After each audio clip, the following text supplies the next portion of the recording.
So today I'm making some compost teas. I'm fairly new to this. I've only started doing it this year. My son bought me a little pond aerator for Father's Day this year, and that was kind of when I first started doing it. Been researching it for a while, but it's all part of my journey of being sort of organic, obviously making my own composts, making the fermented plant juice fertilizers, and making, as my last video in that bucket there, comfrey feeds, nettle feeds, and all this sort of thing.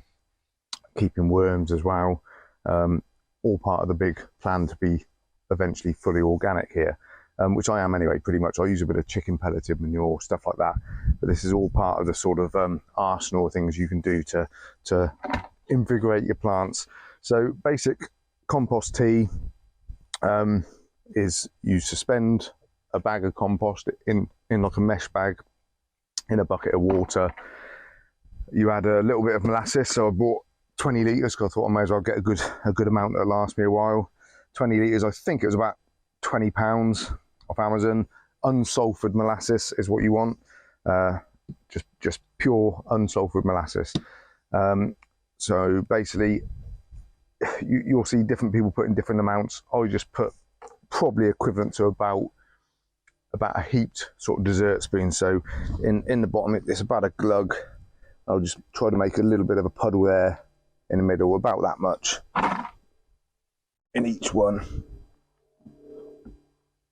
It's a bit of a dribbly, sticky old stuff. So it just makes a little puddle at the bottom, about as round as that. And then all I do, get a little bit of water in each one, and just swish it around with my fingers and kind of until it dissolves. So what this does, this adds, I mean, molasses itself has got a few trace elements, things like that in it as well. And in itself, I've heard of people using just purely molasses to help feed the microbes in the soil. So you can just put a very dilute solution of molasses and water that into the soil. But what this does, when the idea with this is to feed the microbes that you're aerating, and make them, help to feed them and make them proliferate in vast quantities, so you end up with a really dense population of microbes, beneficial microbes and organisms, bacteria, fungal, everything really. So that's all diluted now. And then basically just going to top that up. I leave a little bit of room from the top because, so the first couple of times I did it for 24 hours, and it didn't get the sort of fermentation foam on top. What I found was I had to leave it for about 36 to 48 hours to get that. But that's what you want to do. You want to leave it until you get that sort of fermentation froth on top, and that shows that the action's really working and everything's getting going. Now what, I'm only using rainwater. You don't want to use direct tap water because obviously it's chlorinated. If you do use tap water, let it sit for 24 hours so that the chlorine sort of evaporates off, and then you can use that. For any rainwater's fine. So I'll just top that up a little bit more, but then the next job is to get the compost into little net bags to suspend in the water. So this is my finished compost, the third of my bays. It's just sitting here maturing. Still a few lumps and bits and bobs in it, a few leaves you can make out, but basically this will do. A few clumps, look at that, just fell out, but it's moist, it's active, it's alive, full of bacteria, and it's what we want. So basically I've got these net bags. This one I actually picked up because I split the other one. I don't quite know what I had in this, but it's like a little kindling bag.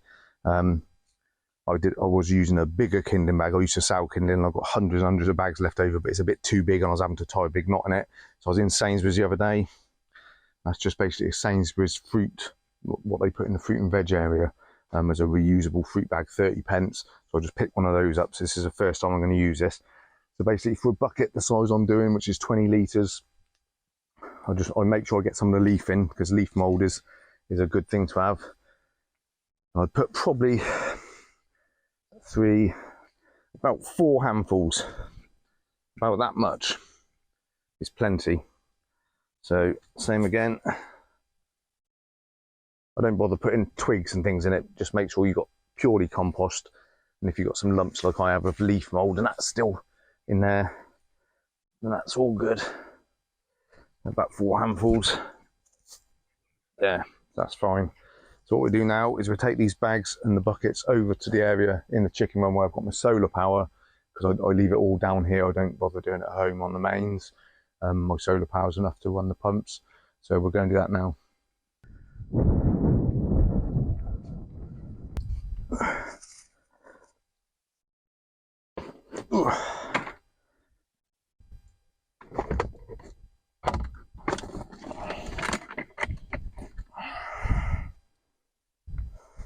Right, so this is where my solar power is for my electric fence, which runs around my chicken area. And I have a solar power charger, and I have an inverter that I just put straight onto the battery to take power off. And with this 100-watt panel, it will run the pump all the time, provided we get a bit of sun.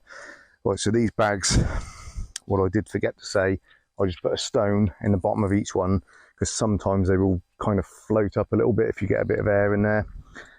So I just put a stone. You only need a little stone just to help to pull it down to the bottom. Just a little stone in each bag. I'll just put that in now. Right, so what I do is I've got a cane that I lay across the top of the buckets. And I just basically plonk the bag in, let it sink down, and I just tie the pull tie of the bag just in half a knot around the cane, and that just sort of holds it roughly where you want it to be. Try and get it in the centre of the bucket as best you can.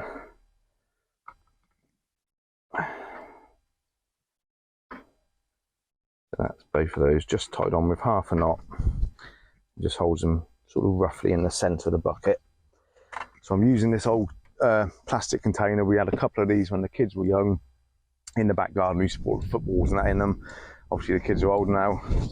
Daughter's 19, son's 23, so they've been just chucked down here.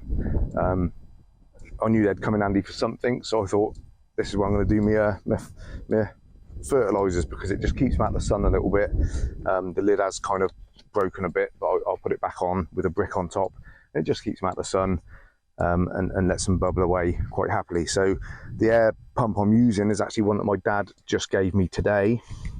My dad has always had ponds, but a heron took all his fish last year, and he's turned half the pond into a bog garden and the other half just as a wildlife pond, so he doesn't use his air pumps anymore.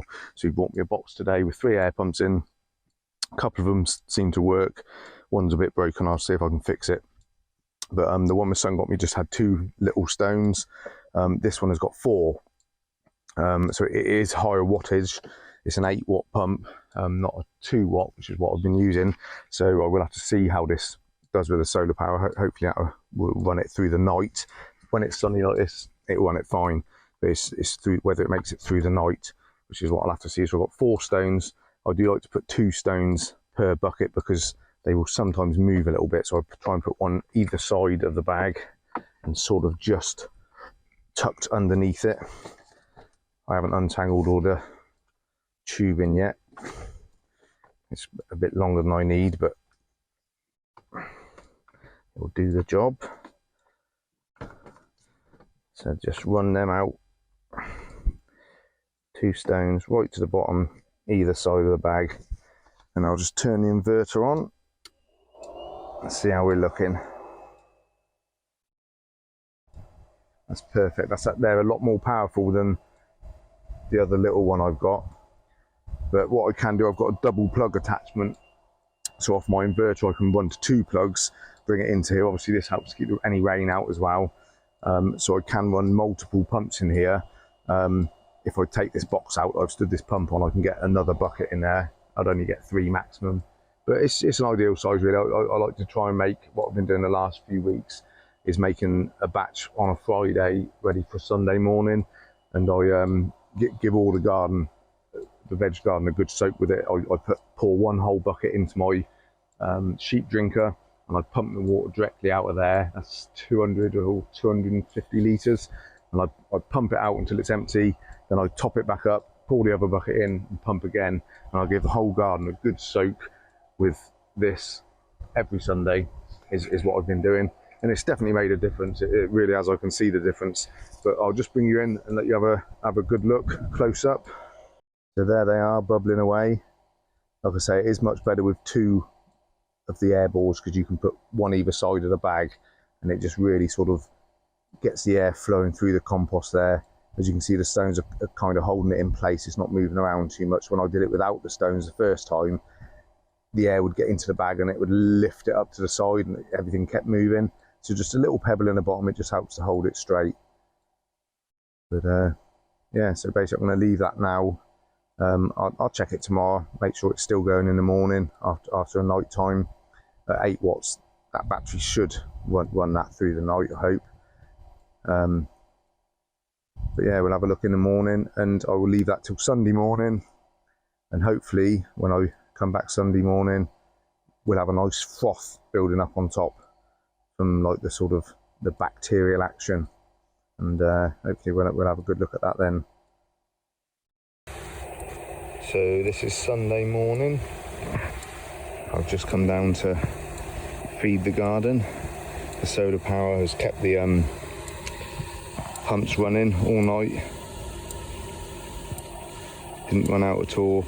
That's run now for, well, I did it later on Friday, so it's been 36 to 40 hours, something like that. I can't remember what time I got it going, but so it's been 36 to 40 hours, just getting that nice froth on top there. So what I'm going to do is I'm going to feed half a bucket now, go back for some lunch, and then come and do the other bucket later on. But that's what you want to see, is that froth on top. Sort of shows that it's started to ferment a bit, sort of everything's working, and that shows that the action, the bacterial action, and that has really got going. Hope you enjoyed the video. Give it a try, and we'll see you next time, guys. Take it easy.